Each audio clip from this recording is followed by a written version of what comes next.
নমস্কার দর্শক বন্ধু, আমি দেব ঋষি। আজ একটি বিশেষ টোটকা। ভালোবাসা আপনার, আপনি যাকে ভালোবাসেন তার সঙ্গে আপনার সম্পর্ক ঘনিষ্ঠ, অথচ আপনার বাড়িতে বা তার বাড়িতে মেনে নিচ্ছে না। আপনার পরিবারের গার্জেন আপনার ভালোবাসাকে স্বীকার করছে না, বা যাকে আপনি ভালোবাসেন তার পরিবারের ভালোবাসা স্বীকার করছে না।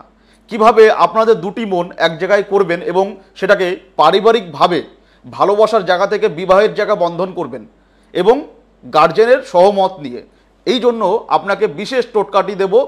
গুরু পূর্ণিমার দিন আপনাকে জোগাড় করতে হবে 3টে ভালো পরিষ্কার পরিচ্ছন্ন বেলপাতা।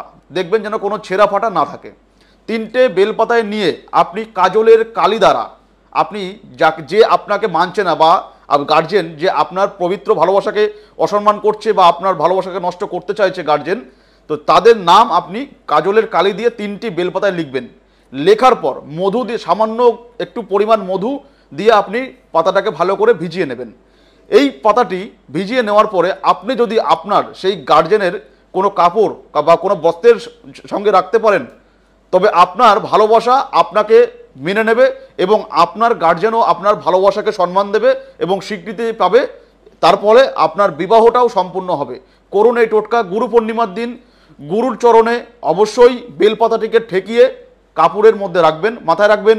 বেলপাতাটি গুরুর চরণে ঠেকিয়ে আপনি তবেই আপনার গার্জেনের কাপড়ের সঙ্গে বা বস্ত্রের সঙ্গে রাখবেন। গুরুর পায়ে চরণে না ঠেকিয়ে কিন্তু ক্রিয়াটি করলে তার সফলতা অর্জন করা যাবে না, মাথায় রাখবেন।